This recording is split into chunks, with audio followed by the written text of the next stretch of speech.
Paano kung sabihin ko sa iyo na ang isang maliit na barya at isang kutsarang pulot ay maaaring magbago ng iyong kapalaran magpakailanman? Hindi lang ito simpleng ritual, isa itong sinaunang sikreto na ginamit na ng libo-libo upang makaakit ng kasaganaan at kayamanan ng walang hirap. Isipin mo na lamang na paggising mo ay may naghihintay ng hindi inaasahang pera, mga bagong oportunidad, at biyayang kusang dumadaloy sa buhay mo ng walang kahirap-hirap.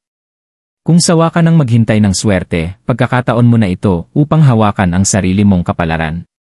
Panoorin mong mabuti dahil ang ibabahagi ko ngayon ay maaaring susi upang matupad ang buhay na matagal mo nang pinapangarap. Huwag mong palampasin. Maligayang pagdating mga kaibigan. Kung pakiramdam mo'y natigil ka na sa buhay o matagal ka nang naghihintay na magbago ang iyong kapalaran, hindi ka nag-iisa. Sa loob ng maraming siglo, naniniwala ang ating mga ninuno sa mga simpleng ngunit makapangyarihang ritual na nagdadala ng biyaya at kasaganaan. Isa sa mga pinagkakatiwalaang sikreto ay ang paggamit ng pulot na sinamahan ng barya, simbolo ng tamis at halaga na umaakit ng magandang kapalaran. Sa video na ito, gagabayan kita ng hakbang-hakbang kung paano gawin ang sinaunang ritual ng kasaganaan na ipinasa-pasa mula henerasyon hanggang henerasyon. Madali lang itong gawin, ilang bagay lang ang kailangan at siguradong mayroon ka na nito sa bahay. Higit sa lahat, dala nito ang enerhiya ng pag-asa at pananampalataya. Humanda ka ng buksan ang pinto ng kasaganaan at hayaan mong tumugon ang universo sa iyong mga hangarin. Kapag sinundan mo ito ng may bukas na puso, maaaring magbago ang iyong buhay sa paraang hindi mo pa kailanman naisip. Ang pinagmulan ng ritual. Bago pa man nagkaroon ng mga modernong bangko, credit card, o kahit papel na pera, nauunawaan na ng ating mga ninunong Pilipino na ang tunay na yaman ay hindi lang tungkol sa barya o pera. Ito'y tungkol sa enerhiya, ang enerhiyang ipinapadala natin sa universo at ang enerhiyang bumabalik sa atin. Sa napakaraming sinaunang ritual na gumabay sa kanilang buhay, may isa na namumukod tangi dahil sa pagiging simple at makapangyarihan, ang paggamit ng pulot at barya ng magkasama upang anyayahan ang kasaganaan. Sa maraming katutubong pamayanan, ang pulot ay sumisimbolo ng tamis, buhay, at nutrisyon. Itinuturing na sagrado ang mga bubuyog, maliliit na nilalang na walang tigil sa pagtatrabaho, pag-ipon, at pagbabahagi. Itinuro nila sa ating mga ninuno ang kahalagahan ng sipag at ang tamis na dumarating pagkatapos ng pagsusumikap. Samantala, ang mga barya ay palaging simbolo ng halaga at palitan, isang pisikal na paalala ng yaman at oportunidad. Ang sinaunang gawain ng paglalagay ng pulot sa barya ay pinaniniwalaang nagpapakatamis hindi lang sa barya, kundi pati sa daloy ng pera at biyayang pumapasok sa isang tahanan. Hindi lang ito basta pamahiin kundi isang espiritual na gawain, isang panalangin na gumagalaw. Isa itong paraan upang makipag-ugnayan sa mga biyaya ng kalikasan at imbitahan ang kasaganaan ng may paggalang at pasasalamat. Madalas itinatago ng mga nakatatanda ang mga matamis na barya sa mga espesyal na lugar sa loob ng bahay, sa ilalim ng sahig, malapit sa mga halaman, o sa loob ng kahon na gawa sa kahoy, para ang mga biyaya ay dumarami ng tahimik at walang sagabal. Ang pagtago ng mga ito ay may simbolikong kahulugan, nagpapakita ito ng pagtitiwala sa universo na maghahatid ng biyaya at ng pasensya para sa tamang panahon. Habang lumilipas ang mga taon, maraming ganitong tradisyon ang nakalimutan o hindi na nabibigyan ng halaga dahil sa abala ng makabagong buhay. Ngunit ngayon, habang mas marami ang naghahanap ng kahulugan at mas malalim na koneksyon sa kanilang pinagmulan, muling bumabalik ang lakas ng mga sinaunang ritual na ito. Sa pagbuhay mo ng simpleng ritual ng pulot at barya, hindi ka lang nag-aanyaya ng kayamanan, pinararangalan mo rin ang karunungan ng iyong mga ninuno. Binubuksan mo ang isang sagradong daluyan na umaagos hindi lang para sa pera, kundi para rin sa pasasalamat, pag-asa, at matatamis na posibilidad na naghihintay sa iyo. Paano isinasagawa ang ritual? Ngayong alam na natin ang makapangyarihang kasaysayan sa likod ng ritual ng pulot at barya, oras na upang matutunan mismo kung paano ito gawin, hakbang-hakbang. Ang ritual na ito ay nilikha upang iayon ang iyong enerhiya sa kasaganaan at buksan ang pintuan para malayang dumaloy ang mga biyaya sa iyong buhay.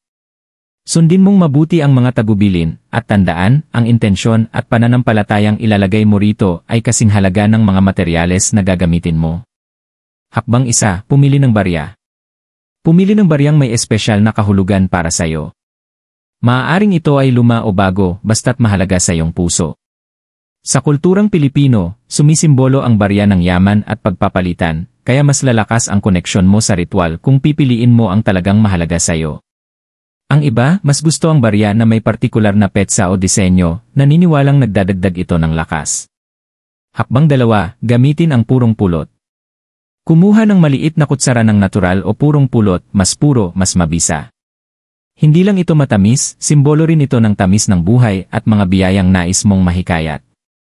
Sa paglalagay mo ng pulot sa barya, pinapatamisan mo ang iyong pinansyal na landas, tinatawag ang swerte at kasaganaan na pumasok sa iyong buhay. Hakbang 3, piliin ang tamang oras.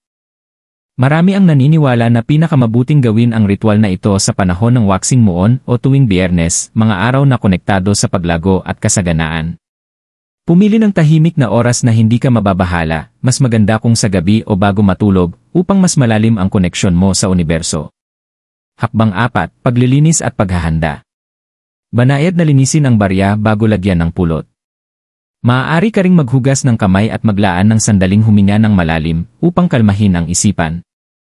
Gumawa ng payapang kapaligiran, papatayin ang malalakas na ilaw, magsindi ng kandila kung gusto mo upang makaakit ng positibong enerhiya. Hakbang 5, paglalagay ng pulot. Dahan-dahang ikalat ang pulot sa isang bahagi ng barya habang iniisip mong dumadaloy ang tamis sa iyong buhay. Habang ginagawa ito, ituon ang isip sa iyong mga hangarin, katatagan sa pananalapi, bagong oportunidad o anumang biyayang nais mong matanggap. Hakbang 6, itago ang barya. Ito ang sagradong bahagi. Itago ang baryang may pulot sa isang espesyal na lugar na hindi basta-basta magagalaw pero makakapagpalaganap ng enerhiya, sa ilalim ng unan, loob ng drawer, malapit sa halaman, o kaya sa isang maliit na pulang pouch. Ang pula ay makapangyarihang kulay sa maraming tradisyong Pilipino, simbolo ng swerte at proteksyon. Hakbang 7, banggitin ang iyong hangarin. Habang itinatago ang barya, banggitin ng malakas o tahimik ang isang simpleng panalangin o afirmasyon. Halimbawa, sa tamis ng pulot na ito, naway dumaloy ang biyaya at kasaganaan sa aking buhay.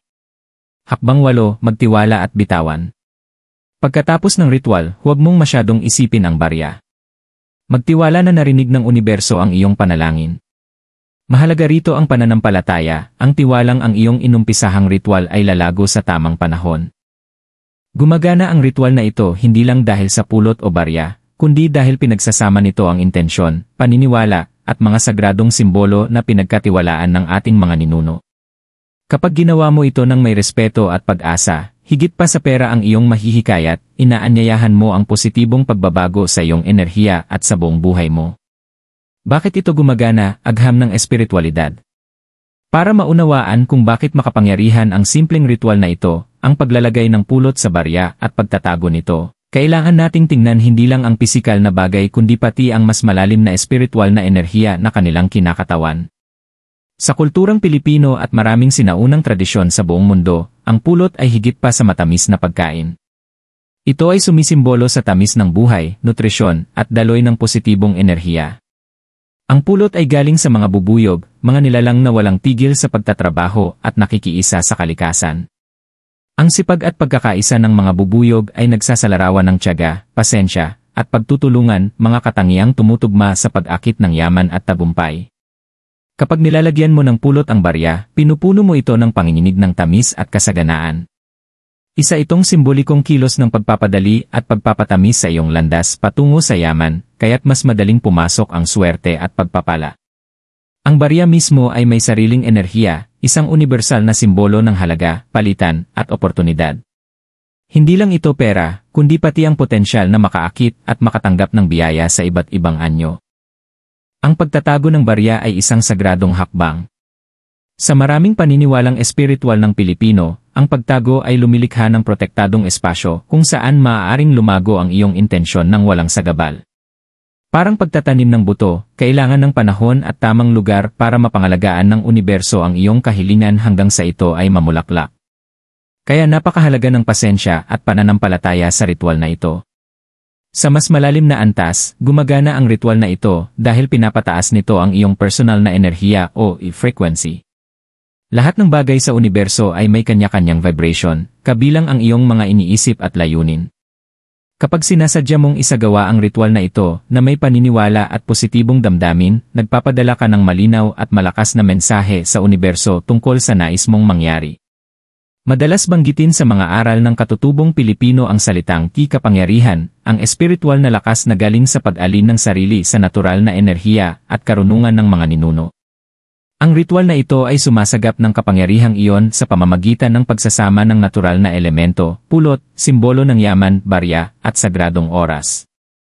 Bagamat hindi pa lubos na maipaliwanag ng agham ang hiwaga ng ritual, naniniwala ang marami na nakakatulong ito upang tutukan ang iyong isip, palakasin ang positibong pananaw, at buksan ang mga pintuan ng bagong oportunidad sa pamamagitan ng pag-alin ng iyong enerhiya sa kasaganaan.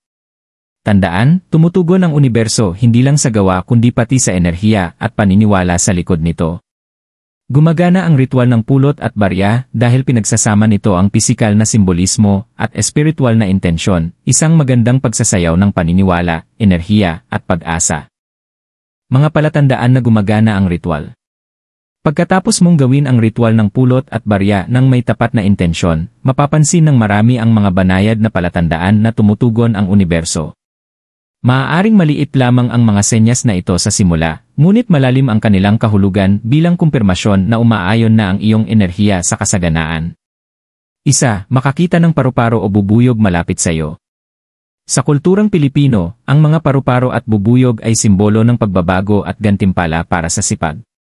Kung bigla mong mapansin ang mga nilalang na ito sa paligid ng iyong tahanan o habang ikaw ay nasa labas, senyales ito na nagigising na ang positibong enerhiya ng ritual at papalapit na ang mga biyaya. 2. Managinip ng barya o matatamis na bagay. Ang mga panaginip ay makapangyarihang mensahe mula sa ating isipan at espiritual na mundo. Kapag nagsimula kang managinip tungkol sa mga barya, pulot, o iba pang matatamis na bagay, madalas ay ibig sabihin nito na nakatuon na ang iyong isip at espiritu sa pagdating ng yaman at tamis sa iyong buhay. Bigyang pansin ang mga panaginip na ito at ang damdaming dala nila. 3. Mga hindi inaasahang paanyaya o oportunidad.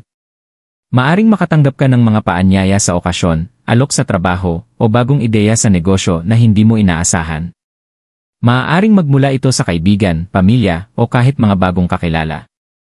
Ang mga ganitong oportunidad ay madalas paraan ng universo upang gantimpalaan ang iyong bukas na puso at pananampalataya. 4. Makahanap ng maliit na halaga ng pera.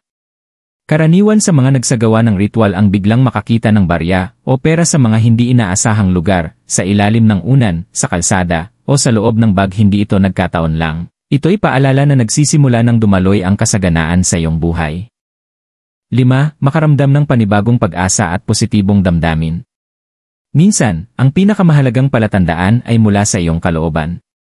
Maaaring bigla kang makaramdam ng gaan sa pakiramdam, mas umaasa, at mas kumpiyansa sa iyong kinabukasan. Napakabisa ng pagbabago sa loob dahil dito nagmumula ang lakas upang makaakit at tumanggap ng magagandang bagay. Tandaan, ang mga palatandaang ito ay maaaring dumating ng banayad at dahan-dahan. Kailangan ng iyong pansin at pasasalamat. Panatilihing bukas ang puso at ipagdiwang ang bawat munting biyaya dahil bawat isa ay hakbang patungo sa mas malaking kasaganaan. Tunay na patotoo o paniniwala. Maraming tao na sumubok ng ritual ng pulot at barya ang nagbahagi ng mga nakaka-inspire na kwento kung paano ang simpleng gawain na ito ay nagdala ng hindi inaasahang biyaya. Hayaan mong ikwento ko si Aling Rosita mula Bicol, isang simpleng may-ari ng sari-sari store na noon ay hirap na hirap panatilihing bukas ang kanyang maliit na negosyo. Narinig ni Aling Rosita ang tungkol sa sinaunang ritual na ito mula sa kanyang lola at nagpasya siyang subukan ito ng bukas ang puso. Maingat niyang nilagyan ng pulot ang isang barya, itinago ito sa ilalim ng kanyang unan gaya ng itinuro at taimtim na binigkas ang dasal. Sa una, parang walang nangyayari pero pinatatag niya ang kanyang pananampalataya. Makaraan lang ang ilang araw, napansin ni Aling Rosita ang maliliit na pagbabago. Isang regular na suki ang biglang nag-imbita sa kanya na magsuplay ng paninda sa mas malaking palengke. May mga bagong kapitbahay na biglang bumibisita at namimili sa kanyang tindahan kaya tumaas ang benta. Higit pa rito, nakaramdam siya ng panibagong pag-asa at inspirasyon na mas magpursige at magtrabaho ng may positibong pananaw. Hindi natatangi ang kwento ni Aling Rosita. Sa iba't ibang bahagi ng Pilipinas, marami ang naniniwala na pinapatibay ng ritual na ito ang koneksyon nila sa mga biyayang matagal nang umiiral pero tila na itatago o naantala. Mapabagong oportunidad sa trabaho, hindi inaasahang pera, o kapayapaan ng isip, tinutulungan ng ritual na ito na magkaroon ng makapangyarihang pagbabago ng pananaw. Mahalagang tandaan na ang mga ganitong ritual ay hindi mahika kundi sagradong kilos ng pananampalataya at intensyon. Pinapaalala nito na maging mapagpasalamat at maging bukas sa lahat ng kabutihan na gustong ibigay ng universo. Kapag ginagalang mo ang ritual, nagiging makabuluhang bahagi ito ng iyong espiritual na paglalakbay, isang tulay sa pagitan ng iyong mga pangarap at ng realidad na iyong nililikha. Bonus tips para mas lalong lumakas ang ritual. Para mas maging makapangyarihan pa ang iyong ritual ng pulot at barya, may ilang dagdag na hakbang at paminsan-minsang pampalakas na maaari mong isama. Ang mga tips na ito ay mula sa sinaunang karunungan at mga modernong practitioner, dinisenyo upang mas mapalakas ang enerhiya at mas mabilis maakit ang kayamanan. Isa, magdagdag ng kurot ng cinnamon powder. Ang cinnamon ay kilala bilang pampalasa na nag-aakit ng kasaganaan at yaman. Budburan ng kaunting cinnamon powder ang baryang may pulot bago ito itago. Ang init at tamis ng cinnamon ay nakakatulong sa pulot upang maging mas magnetic ang pag-akit ng pera at magandang kapalaran. 2. Gumamit ng pula na supot o tela. Sa tradisyong Pilipino, ang kulay pula ay sumisimbolo ng swerte, proteksyon, at sigla. Ilagay ang baryang may pulot sa maliit na pulang pouch o balutin ito sa pulang tela bago itago. Nagdadagdag ito ng proteksyon at pinapalakas ang iyong hangarin. 3. Piliin ang tamang lugar ng pagtatago. Mahalaga ang lokasyon ng pagtatago ng barya. Mainam itong ilagay sa hilagang silangan, northeast, na bahagi ng iyong bahay o malapit sa mga halaman, dahil konektado ito sa paglago at daloy ng positibong enerhiya. Iwasan ang mga lugar na madaling mawala o magalaw, kailangan ng ritual ng tahimik na paligid upang gumana. 4. Magsindi ng berdeng kandila malapit dito. Ang berde ay kulay ng kasaganaan at pag-unlad. Magsindi ng berdeng kandila habang ginagawa ang ritual upang maimbitahan ang enerhiya ng kagalingan at pinansyal na paglago sa iyong paligid. Hayaan itong magliyab ng kahit 15 minuto habang nakatuon ka sa iyong mga hangarin. 5. Gawin ang ritual sa panahon ng waxing moon. Ang waxing moon, mula bagong buwan hanggang kabilugan, ay panahon ng paglago at manifestasyon. Kapag isinagawa mo ang ritual sa panahong ito, mas lumalakas ang iyong intensyon at mas tinutulungan kang makaakit ng mga biyaya. Tandaan, opsyonal lang ang mga tips na ito, ngunit lubos na inirekomenda. Nakakatulong ito para mas maging malalim ang iyong koneksyon sa ritual at tumaas ang iyong vibration. Pinakamahalaga pa rin ang iyong pananampalataya at pagiging consistent, pinakamabilis tumutugon ang universo kapag tunay na bukas ang iyong puso. Mga salitang bibigkasin habang ginagawa ang ritual, mantra. Habang isinasagawa mo ang ritual ng pulot at barya, ang pagbigkas ng tamang salita ay lalong nagpapalalim ng iyong koneksyon at tumutok sa iyong hangarin. Narito ang isang simple, ngunit makapangyarihang mantra sa Filipino na maaari mong sabihin ng malakas o tahimik, basta't taos puso. Sa tamis ng pulot na ito, dalhin mo sa akin ang biyaya ng kasaganaan. With the sweetness of this honey, bring me the blessings of abundance. Naway buksan mo ang pinto ng swerte at pera. May you open the door to luck and money. Tiwala ako sa universo na ang mga biyaya ay dumarating sa tamang panahon. I trust the universe that blessings come at the perfect time. Salamat sa mga biyayang hindi ko pa nakikita, ngunit aking pinaniniwalaan. Thank you for blessings I have yet to see, but truly believe. Ulit-ulitin mo ang mga salitang ito ng mabagal at may buong damdamin, ramdamin ang bawat pantig na tumatagos sa iyong puso. Ang iyong tinig ay isang makapangyarihang kasangkapan, ipinapadala nito ang iyong hangarin sa universo at itinatakda ang panginginig ng iyong nais maakit. Maaari mo ring dagdagan o i-personalize ang mantra na ito ayon sa iyong sariling mga hangarin, tulad ng mabuting kalusugan, pagmamahal o tagumpay. Ang mahalaga ay bigkasin mo ito ng may sinseridad at pananalig, naniniwala na naririnig ang iyong mga panalangin. Tandaan, ang lakas ay hindi lamang nasa mga salita, kundi sa enerhiya at paniniwalang inilalagay mo rito. Mga dapat iwasan, mga pagkakamali. Bagamat simple lang ang ritual na ito, may ilang mahalagang bagay na dapat iwasan upang hindi mapigil o humina ang epekto nito. Ang mga pagkakamaling ito ay maaaring hadlangan ang daloy ng enerhiya at pigilan ang ritual na magbunga ng nais na resulta. Huwag magduda o mag-alinlangan. Ang pananampalataya ang pundasyon ng kahit anong espiritual na gawain. Kung gagawin mo ang ritual na may pagdududa o kawalang paniniwala, para mo nang isinara ang pinto sa mga biyayang maaari sanang dumating. Panatilihin ang bukas na puso't isipan at magtiwala sa proseso, kahit hindi agad-agad makita ang resulta. 2. Iwasan ang palagiang pag-check sa barya. Kapag naitago mo na ang baryang may pulot, pigilan ang sarili na madalas itong silipin o galawin. Ang madalas na paghawak o paglipat sa barya ay nakakagambala sa enerhiya at maaaring magdulot ng kalituhan sa universo. Hayaan mong gumana ang ritual ng tahimik at matyaga sa likuran. 3. Huwag ikwento ang detalye sa iba. Ang pagpapanatiling pribado ng ritual ay tumutulong upang mapanatili ang kabanalan nito. Ang pagbabahagi ng eksaktong detalye o pagyayabang tungkol dito ay maaaring magpalabo ng enerhiya at magpahina ng bisa. Ingatan ang iyong hangarin na parang mahalagang lihim sa pagitan mo at ng universo. 4. Iwasan ang negatibong kaisipan habang ginagawa ang ritual. Ang iyong mga iniisip ang humuhubog ng iyong realidad. Kung puro kakulangan, takot, o negatibo ang nasa isip mo habang ginagawa ang ritual, maaaring matabunan nito ang iyong mga hangarin. Maging positibo, mapag-asa, at mapagpasalamat sa buong proseso. 5. Huwag mag-expect ng instant na resulta. Ang pagmamanifest ay nangangailangan ng panahon. Maging matyaga at patuloy na alagaan ang iyong mga hangarin sa pamamagitan ng positibong pagkilos at pananalig. Maaaring dumating ang mga biyaya sa hindi mo inaasahang paraan, kaya buksan ang sarili sa lahat ng anyo ng kasaganaan. Sa pag-iwas sa mga karaniwang pagkakamaling ito, pinapangalagaan mo ang lakas ng ritual at inaanyayahan ang mas magaan at masaganang daloy ng biyaya sa iyong buhay. Habang tinatapos natin ang gabay na ito tungkol sa makapangyarihang ritual, tandaan mo ito, ang kasaganaan ay hindi lang tungkol sa pera. Isa itong refleksyon ng iyong panloob na enerhiya, ng iyong pananampalataya, at ng iyong pagiging bukas sa pagtanggap ng mga biyayang iniaalok ng universo. Sa pagsasagawa mo ng ritual ng pulot at barya, hindi ka lang nag-aanyaya ng pinansyal na kasaganaan, pinararangalan mo rin ang sinaunang karunungan na minana natin mula sa ating mga ninuno. Inaayon mo ang iyong sarili sa sagradong agos ng enerhiya na nag-ugnay sa iyo sa kalikasan, sa mga bubuyog, at sa tamis ng buhay mismo. Magtiwala ka na bawat munting hakbang na ginagawa mo, bawat gawa ng pananampalataya, bawat positibong kaisipan, at bawat sandali ng pasasalamat, ay nagpapalapit sa iyo sa buhay na nararapat para sa iyo. Pinakikinggan ng universo ang bawat bukas pusong panalangin at tumutugon ito kapag ipinapakita mo ang dedikasyon at pasensya.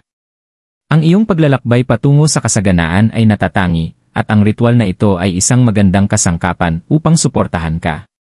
Yakapin mo ito ng buo, at tanggapin na ikaw ay bahagi ng mas malawak na kwento, isang kwento ng pag-asa, pagbabago, at walang hanggang posibilidad. Panatilihing bukas ang puso mo sa mga himala, at pagmasdan kung paano babalik sa iyo ang tamis na inilagay mo sa barya, sa mga paraang hindi mo inaasahan. Manalig ka sa iyong sarili, magtiwala sa proseso, at maghanda sa mga biyayang paparating. Karapat-dapat ka sa kasaganaan na ito.